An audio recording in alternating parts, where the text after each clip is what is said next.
Yo, what's up YouTube? Kyrios here, and today we're going to talk about the 4 banners. Changed my mind, 5 banners. I am definitely pulling on. Now, remember that almost every student is viable in some form or fashion, whether they're good for a specific raid, whether they're good for progression and campaign, whether they're good for bounties, whether they're good for something, right? And then we have a lot of limiteds on the way, but you know, without spending a ton of dough, and if you're free to play, you have to be very pick and choosy about which banners you're going to pull. So these are the 4 I'm definitely pulling on, and then I'm going to give you the reasons why I'm pulling on them. So once again, if you have not liked, subscribe, all that goodness, I'll see you guys in the video.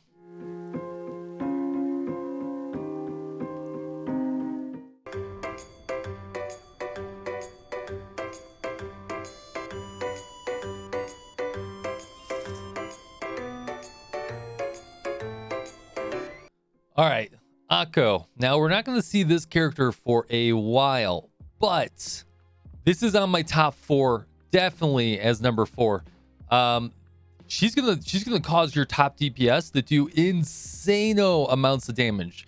So essentially, her first EX skill increases critical rate of one ally and critical damage by up to 73%.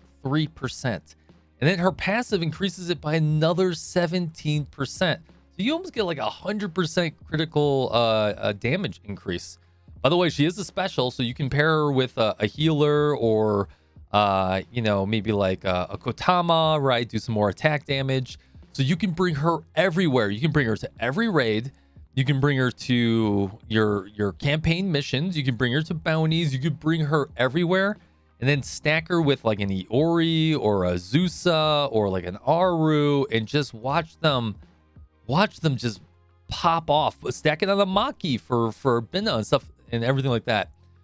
Absolutely amazing. One of the best support characters in the game for doing a ton of damage. This is definitely on my top list.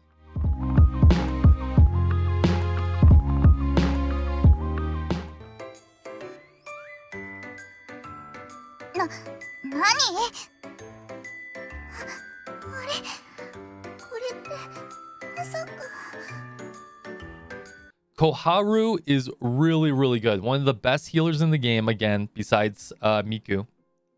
But she's a different healer. She's a striker healer instead of a special healer. So she sits on the battlefield. She can heal all allies with a grenade, so it's a circular heal. Or she can deal damage to those enemies. So if you're just blowing through content and you don't need any healing, you can use her as a DPS as well. For allies less than 50%, she heals them for more on just a passive. That's really good. Increases attack. Awesome. And then every 30 seconds increases healing for another 41% for 20 seconds. So if you time it perfectly, right, you'll get more healing. She is a sniper rifle with a hat, which is really interesting. Really interesting. But I guess that's really cool. It's just going to make her a little bit more beefy. She has a necklace and everything, which is really good. So that means she has the correct equipment. And then her unique weapon is really good because it increases her attack even further. So she's a hybrid, which is great. Absolutely great. Koharu is she's a must in my book. So yeah, just so good. So good. Also, speaking of Koharu, she's an absolutely almost must needed for Hieronymus. Especially once we start getting to extreme, but I don't think we're going to see extreme until the turn of next year as we get through some more of these raids. And you could bring her some other locations too. You could bring her to Bina and maybe Cheese and stuff like that. You'll definitely bring her into Kaiten. So there's definitely good locations for her to be used.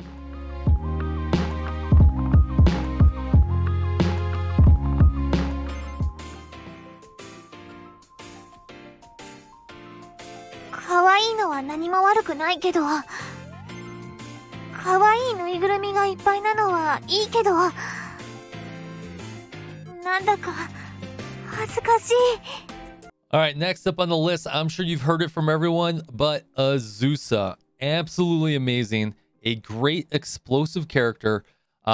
Almost 100% needed for the Hieronymus. Am I saying that right? I don't know. That raid where you essentially go up against an evil demon, church demon or something. This character is absolutely needed.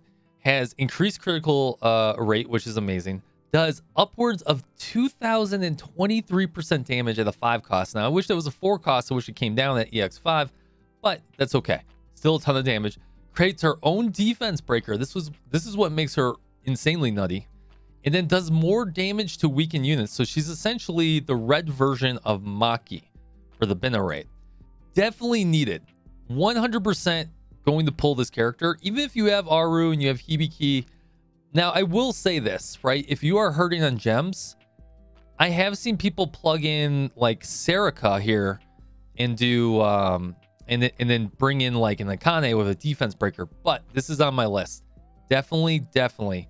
I really wish she would have had hat instead of gloves, but it is what it is.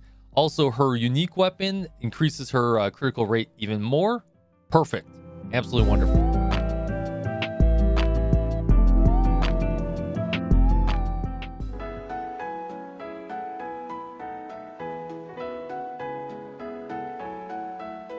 All right, hot on the heels of Azusa, you have Swimsuit Azusa, which is now a mystic type character, also a limited banner. Now, there's a lot of limiteds coming out, and depending on how much you care about PvP, this is really the only limited that you may care about.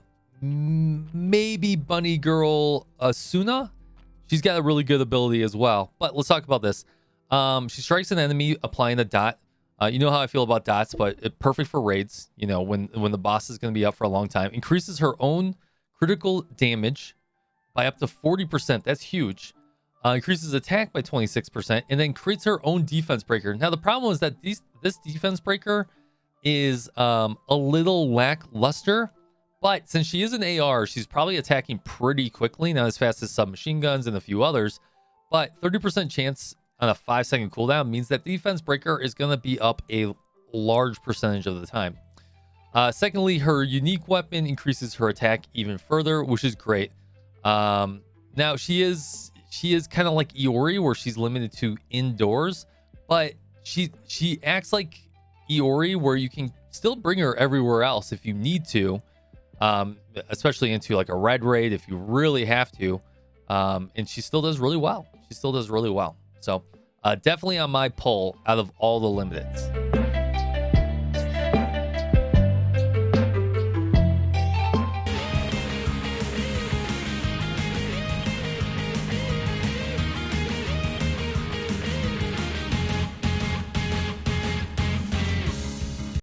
Okay, and finally, last but not least, we have Hatsune Miku. Now, hopefully we do get this collab. Sometimes collabs are region locked, so this one might be region locked to Japan.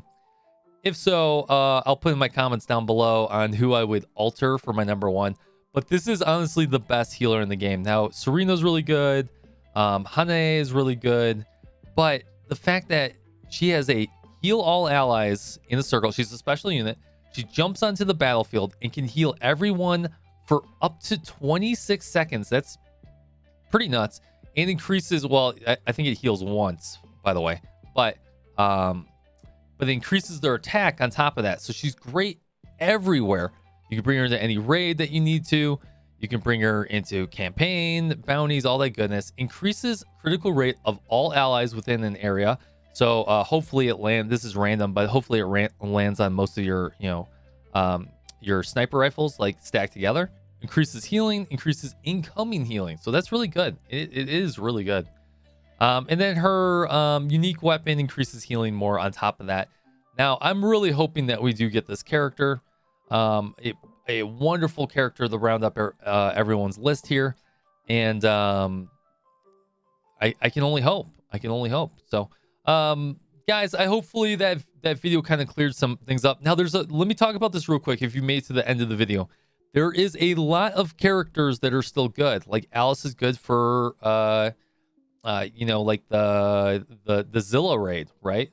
You have a whole bunch of other characters that are really good too. You have some bunny girls that are good. Like I said, Asuna's really good. She's got that AoE defense breaker, being a mystic, very good as well.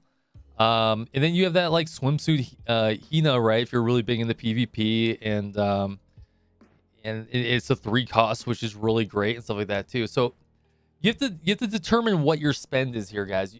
If you're a free to play or a light spender, you can't get everything. And if you care more about PvE or PvP, granted, I think most people care about PvE, make sure that you're spending your resources correctly.